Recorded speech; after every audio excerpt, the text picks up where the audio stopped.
Hello, Generals. Welcome back to the front lines. Today, we are putting 2,000 years of military genius to the ultimate test.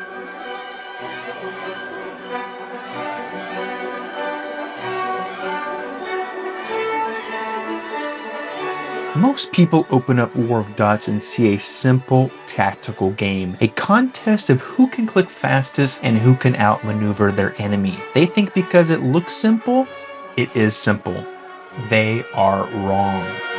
They are looking at the dots and we are looking at the map and the strategy. I've been diving deep into the history books lately, studying the moves of giants like Hannibal,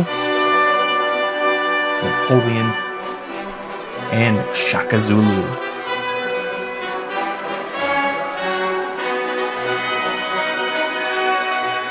These weren't just men, they were architects of destruction. And I started asking a massive question. Can ancient military strategies actually translate to our screens in 2026? And we use the same moves that conquered empires to dismantle our enemies and outsmart our opponents with twice the size armies. This is the great tactical experiment. We're breaking down 3 legendary maneuvers, showing you the real-world history and then proving them out in live gameplay. But before we march, I have to drop a critical disclaimer. Listen closely, Generals.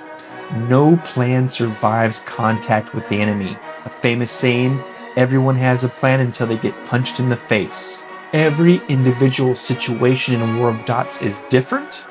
At any given moment, these tactics can fall apart because of a lag spike, interference from a third party or a fourth party if you're playing 1v1 v1v1s, or just a brilliant counter move by your opponent.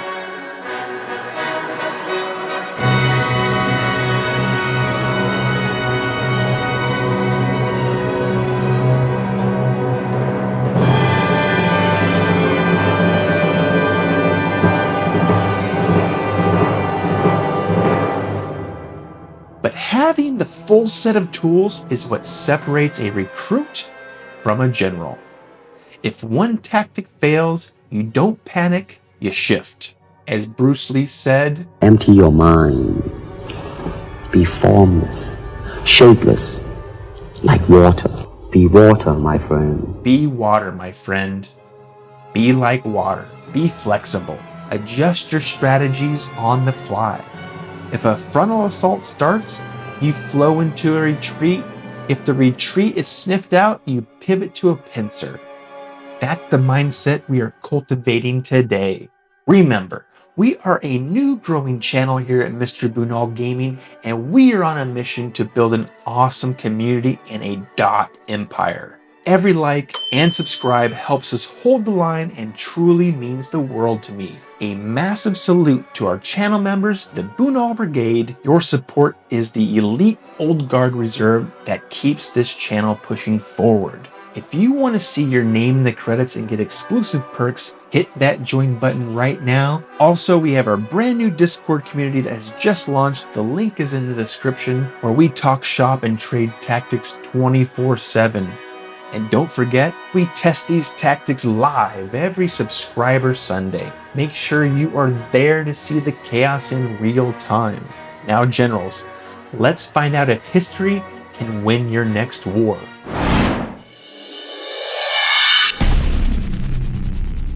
Strategy number 1 is the most honest, most brutal, and often the most misunderstood. The frontal assault. In the gaming world, this is the blitz. It's the original strategy: identify the enemy and run straight at them. But there is a massive difference between a brave charge and a unalived mission. History is littered with the bodies of men who tried the frontal assault and failed because they didn't respect the math.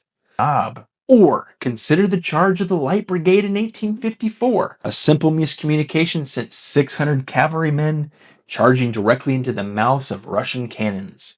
It was heroic, yes. It inspired poetry, yes. But tactically, it was a disaster. However, the frontal assault can work when executed with terrifying discipline. Look at the Swedish Karolines in 1700s. These men were built different. They would march in total silence, taking musket fire without flinching, and they refused to shoot until they were practically touching the enemy's bayonets. That pure psychological and physical shock shattered lines that were technically stronger on paper. They didn't just hit the line, they went through it. In the War of Dots, a frontal assault isn't about being brave, it's about overwhelming the game's internal math. If you just send dots piecemeal, you are Pickett's charge. You are just feeding the enemy's meat grinder and hurting your army. Here is how to do it effectively. Step 1. Identify the linchpin. Don't spread your dots thin. Look at the enemy's front line. Is there a specific part in their line that's maybe either spread apart farther than normal? Maybe it's weaker. Maybe you have heavies and they have lights against you. That is your target. If you break through that, the rest of their front loses its anchor. Step 2, the saturation point. Select your initial front line, hold the control button to draw a line for your dots to move. This is crucial. It ensures that your dots don't arrive in a messy clump, but in a solid, disciplined wave. You want a wall of dots hitting at the exact same time. Step 3, and this is the pro secret, unit cycling. This is where the 1v1 masters live. In a 1v1 match, you don't have the luxury of a place to hide or other players to distract your enemy. Everything is about the line of contact. Unit cycling is the art of moving fresh dots from your back line to relieve wounded or exhausted dots on the front. In War of Dots, health and regeneration are everything.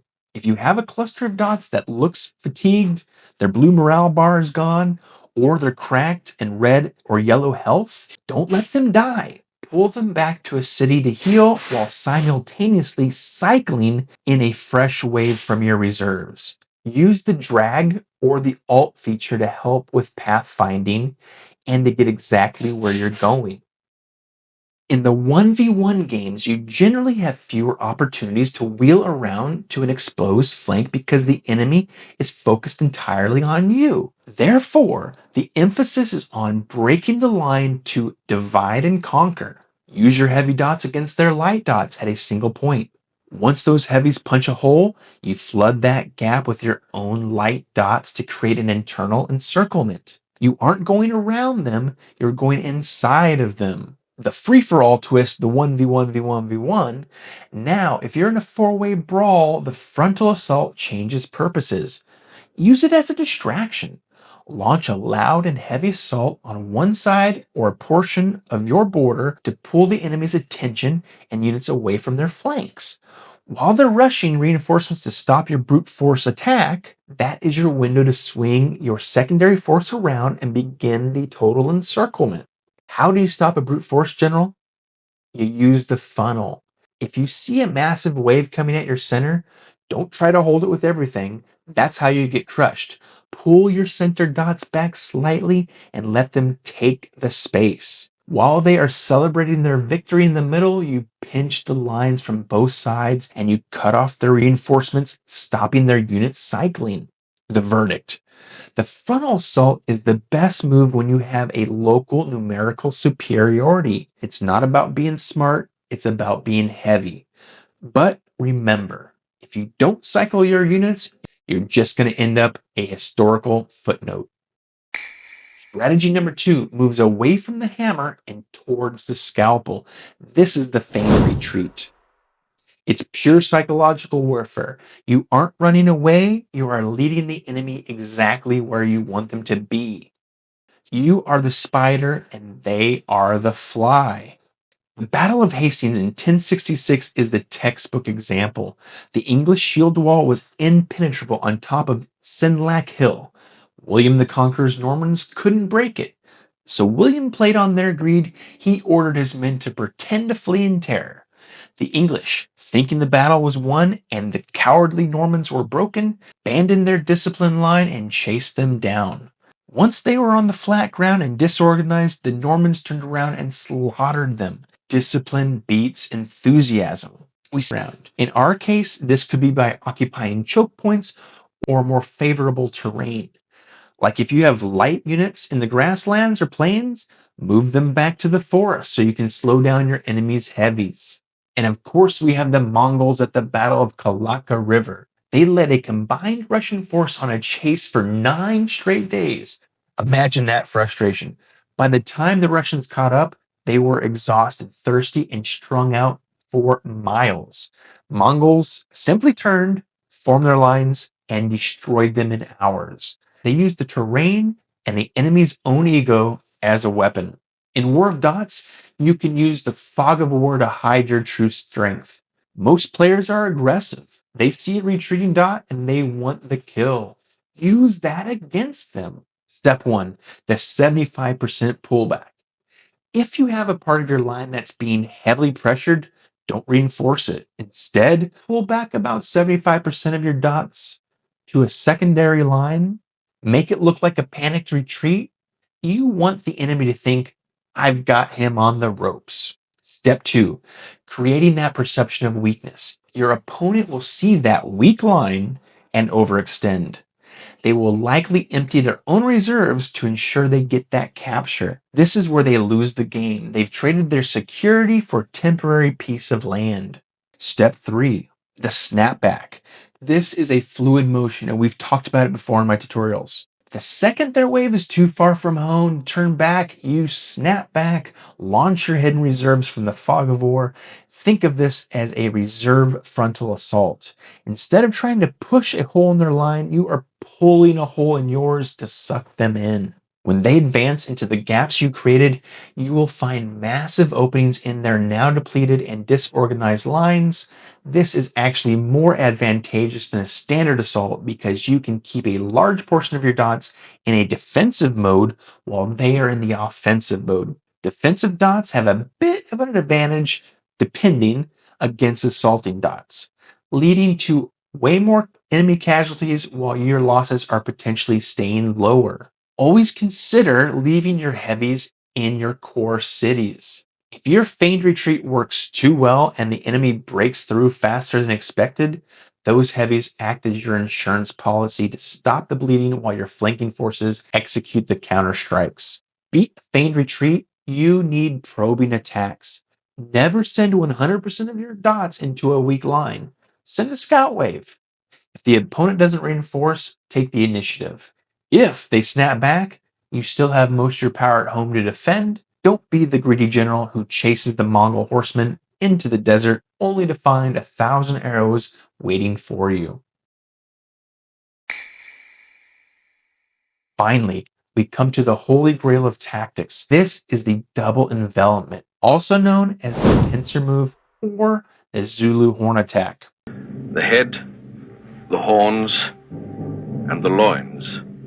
First, the head moves forward, and the enemy naturally moves in to meet it. But it's only a feint. The warriors in the head then disperse to form the encircling horns, and the enemy is drawn in on the loins. And the horns close in on the back and sides. In War of Dots, this is arguably the most OP strategy you can master. If you do this right, the game is over before the enemy even knows they are in trouble. We have to talk now about Hannibal at the Battle of Cannae. This is the greatest tactical masterpiece in history. Hannibal was outnumbered by the Romans. He purposefully allowed his center line to sag, effectively using a feigned retreat, while his elite cavalry and infantry stayed on the wings. As the Romans pushed into the U shape, thinking they were winning, the wings closed like a giant vice. 80,000 Romans were trapped in a circle and destroyed. Stories say they were so packed together they couldn't even swing their swords. Centuries later, Shaka Zulu perfected this for his own impi warriors. He called it the horns of the buffalo. The chest, this is the veterans. These are potentially your heavy units. These guys would hit the enemy head on and pin them down. The horns, these are your faster, your light units. They would sprint around the flanks to meet in the rear. The loins, the reserves, these are also your light units most likely. They sat with their backs in the battle waiting to plug any gaps. Didn't matter how many guns the enemy had. If they were surrounded and hit from 360 degrees, they were done. In War of Dots, this is exactly what you want to replicate. This is where the game gets technical.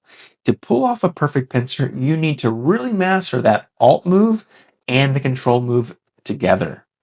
The pin, the chest, this is your heavy units. Use that control button to launch a steady frontal assault on the enemy's main line or the city you're trying to take. This isn't necessarily meant to win, it's meant to keep their eyes on the center. You are the chest, you are holding them in place so they can't look at the edges of their screen.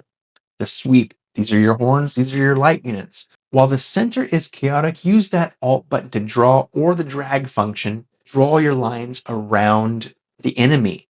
In my opinion, this is an underutilized tool in the game. Those wide curving paths for your light dots on the far left and the far right. Have them come out of the fog of war if you can and have them curve around so that they just kind of appear behind your enemy.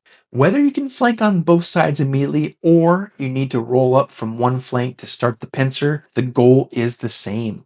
Cut off the supply. In War of Dots, if a unit is cut off from its home cities, it begins to suffer attrition. They stop regenerating, they lose their morale, and can't recuperate. You are literally starving them out, and you can watch them decay in front of you. You can also do this in a micro fashion. You don't need a map-wide pincer move every time. Practice cutting off 1 or 2 dots at a time, whittle them away. Small encirclements lead to big ones. But be careful. Pushing through a gap to take a city can lead to you being overextended. If you aren't careful, the hunter becomes the hunted and you get encircled. The ultimate Mr. Bunal move is to combine everything. Feint a fallback in the center. That's strategy 2. Then snap back using control for a frontal assault. That's strategy 1.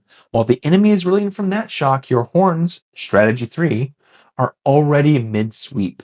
By the time they realize they're surrounded, it's already game over. The only way to survive a pincer is the spearhead. If you see the horns closing in on you, do not try to defend everything. You'll be too thin and you'll lose your dots. Pick the single weakest point in their circle and drive 100% of your forces through it. Break that circle before it closes. Also, situational awareness is key. If you see the enemy headed towards one of your undefended cities, pull your troops back immediately to avoid being cut off. Better to lose a city than to lose your entire army. So, generals, does history work? If you're testing these on the map, in live games, and with our channel friend Talvi. Don't forget to like and subscribe his videos as well. My verdict is a resounding yes. The math of games changes over time, the graphics get better, but the geometry of war stays the same. The double envelopment is still the king of the hill, but a well-timed snapback can save a game that you thought was lost. Now, generals, it's your turn. Which of these are you taking into your next match? Are you going to be the brute force general like Pickett? Or are you the tactical genius like Shaka Zulu? Let me know in the comments below. I read every single one and I want to hear your war stories. If you enjoyed this deep dive, give us a like and make sure you are subscribed.